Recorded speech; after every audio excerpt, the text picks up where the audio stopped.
प्रिय छात्र छात्री तुम मैंने स्कूल रे टेन्स विषय बहुत किछि पढ़िछ। तेबे टेन्स अनुसार इंग्राजी कहवा सेतेटा सहज नुहे। तेबे टेन्स अनुसार इंग्राजी को सहज करिबा किपरि आजिर ए वीडियो रे मु तुम मान को कहिबी। ता पूर्वरु कहि रखे तुम माने मो चैनल को सब्सक्राइब कर, बेल आइकन दबाओ और लाइक करी शेयर मध्य कर। पिला माने तुम माने भाबुथिबो ना टेन्स अनुसार इंग्राजी कहवा को किछि मात्रा रे सहज करी हेबो केमिति। सेथिपई मु तुम मान को गोटे सहज और सरल ट्रिक देबा को जाउछि। तुम मान को बेसी किछि करिबा को पड़िबो नाही। तुम माने एही परि करो, प्रेजेंट टाइम, पास्ट टाइम और फ्यूचर टाइम अनुसार सब वाक्य गुडी को negative, interrogative, negative plus interrogative करी पढ़ी वाक्य गुडी को अभ्यास करिवो। एग्जांपल पई मु गोटे सिंपल सेंटेंस नेउची। प्रेजेंट टेंस रु एग्जांपल टी हैला मु पढ़े, आई रीड। धरा जाऊ ताकू नेगेटिव करिबा। कि भली करिबा? ऑक्सिलरी वर्ब डू सहित नॉट को जोग करी वाक्य को नेगेटिव करिबा। जेपरि मु पढ़े नाही, आई डू नॉट रीड बा आई डोंट रीड। एडा होची नेगेटिव सेंटेंस। तापरे मु पढ़े, आई रीड ए वाक्य को इंटरगेटिव बा क्वेश्चन सेंटेंस रे परिणत करो। कि भली करिवो? ऑक्सिलरी वर्ब को वाक्य रो आरंभ रे रखो डू। डू आई रीड, मु पढ़े कि डू आई रीड ए वाक्य को नेगेटिव प्लस इंटरगेटिव करो। मु पढ़े नाही कि डोंट आई रीड बा डू नॉट आई रीड। मु पढ़े नाही कि डू नॉट आई रीड बा डोंट आई रीड। पुणी एही वाक्य को डबल एच क्वेश्चन करके अभ्यास करो। जेपरि मु काहीकि पढ़े, व्हाई डू आई रीड। मु काहीकि पढ़े, व्हाई डू आई रीड। पुणी ए क्वेश्चन सेंटेंस को नेगेटिव करो। मु काहीकि पढ़े नाही, व्हाई डोंट आई रीड। मु काहीकि पढ़े नाही, why do not I read बा व्हाई डोंट आई रीड। अन्य को उदाहरण नेबा। राम लेखे, राम राइट्स। राम लेखे, राम राइट्स। राम लेखे कि डोज राम राइट। राम लेखे कि डोज राम राइट। एठारे डू स्थान रे डोज कहीं हैला? एथि पई हैला राम होची थर्ड पर्सन सिंगुलर एवं थर्ड पर्सन सिंगुलर पई डू स्थान रे डोज व्यवहार करा जाए। राम लेखे नाही, Ram does not write. Ram लेखे नाही, राम डजंट राइट। राम कोन लेखे नाही, does not Ram write. Ram कोन लेखे नाही, does not Ram write. Ram काहीकि लेखे नाही, why doesn't Ram write. Ram काहीकि लेखे नाही, why does not Ram write. तबे पिला माने ये तो गला प्रेजेंट सिंपल। बर्तन देखिबा प्रेजेंट प्रोग्रेसिव। मु पढुची, आई एम रीडिंग। मु पढुची, आई एम रीडिंग। मु कोन पढुची, आम आई रीडिंग। मु कोन पढुची, आम आई रीडिंग। मु पढु नाही, आई एम नॉट रीडिंग। मु पढु नाही, आई एम नॉट रीडिंग। मु कोन पढु नाही, आमंट आई रीडिंग। मु पढु नाही, आम नॉट आई रीडिंग। मु कोन पढुची, व्हाट आम आई रीडिंग। मु कोन पढुची, व्हाट आम आई रीडिंग। तो पिला माने ये तो गला प्रेजेंट प्रोग्रेसिव। बर्तन देखिबा प्रेजेंट परफेक्ट। मु देखिछि, आई हैव सीन। मु देखिछि, आई हैव सीन। मु कोन देखिछि, हैव आई सीन। मु कोन देखिछि, हैव आई सीन। मु देखि नाही, आई हैवंट सीन। मु देखि नाही, आई हैवंट सीन। मु काहीकि देखि नाही, व्हाई हैवंट आई सीन। मु काहीकि देखि नाही, व्हाई हैवंट आई सीन। मु कोन देखि नाही, हैवंट आई सीन। मु कोन देखि नाही, हैवंट आई सीन। तो पिला माने बर्तमान देखिबा प्रेजेंट परफेक्ट प्रोग्रेसिव। मु पढ़ी आसुअछि, आई हैव बीन रीडिंग। मु पढ़ी आसुअछि, आई हैव बीन रीडिंग। मु कोन पढ़ी आसुअछि, हैव आई बीन रीडिंग। मु पढ़ी आसु नाही, I have not been reading. मु पढ़ी आसु नाही, I have not been reading. मु कोन पढ़ी आसुछि, have not I been reading. मु कोन पढ़ी आसुछि, have not I been reading. मु काहीकि पढ़ी आसु नाही, why have not I been reading. मु काहीकि पढ़ी आसु नाही, why have not I been reading. बर्तमान देखिबा पास्ट सिंपल। से खेलिला, ही प्लेड। से खेलिला, ही प्लेड।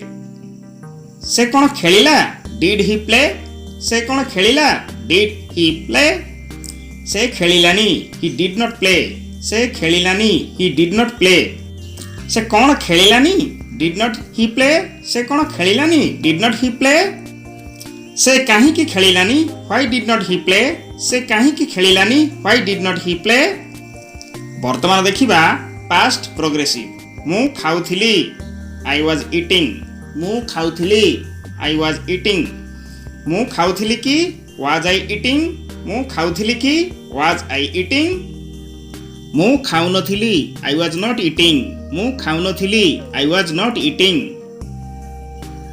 मु कोन खाउनथिली की वाज नॉट आई ईटिंग मु कोन खाउनथिली की वाज नॉट आई ईटिंग मु कोन खाउथिली व्हाट वाज आई ईटिंग मु कोन खाउथिली व्हाट वाज आई ईटिंग वर्तमान देखिबा पास्ट परफेक्ट मु जाईथिली आई हैड गॉन मु जाईथिली आई हैड गॉन मु जाईथिली की हैड आई गॉन मु जाईथिली की हैड आई गॉन मु जाई नथिली आई हैड नॉट गॉन मु जाई नथिली आई हैड नॉट गॉन मु कोन जाई नथिली हैड नॉट आई गॉन मु कोन जाई नथिली हैड नॉट आई गॉन आकु एपरि भी कहि पारंती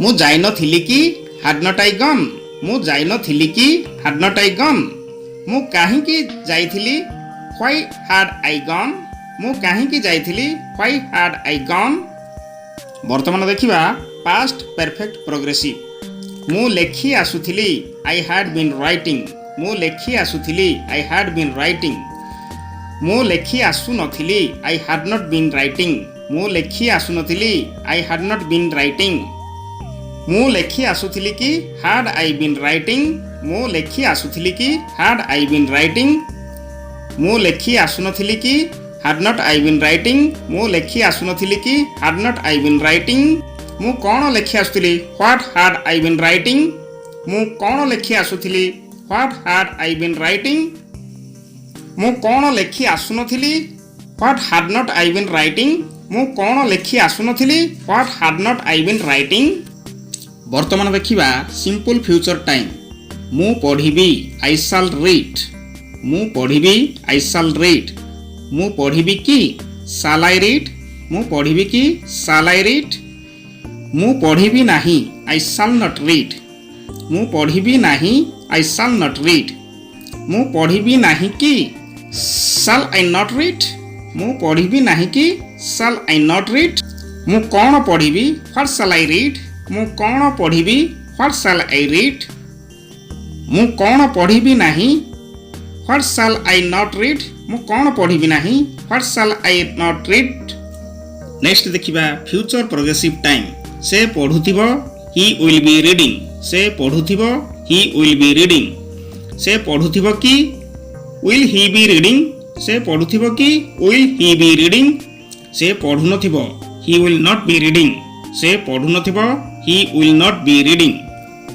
से पढुनथिबो की will he not be reading से पढुनथिबो की will he not be reading बा won't he be reading won't he be reading से काहे की पढुथिबो why will he be reading से काहे की पढुथिबो why will he be reading से काहे की पढुनथिबो why won't he be reading से काहे की पढुनथिबो why won't he be reading बा why will he not be reading वर्तमान देखिया फ्यूचर परफेक्ट से लेखि थिबो शी विल हैव रिटन से लेखि थिबो शी विल हैव रिटन से लेखि थिबो की विल शी हैव रिटन से लेखि थिबो की विल शी हैव रिटन से लेखि न थिबो she will not have written से लेखि न थिबो she will not have written बा शी वोंट हैव रिटन से लेखि न थिबो की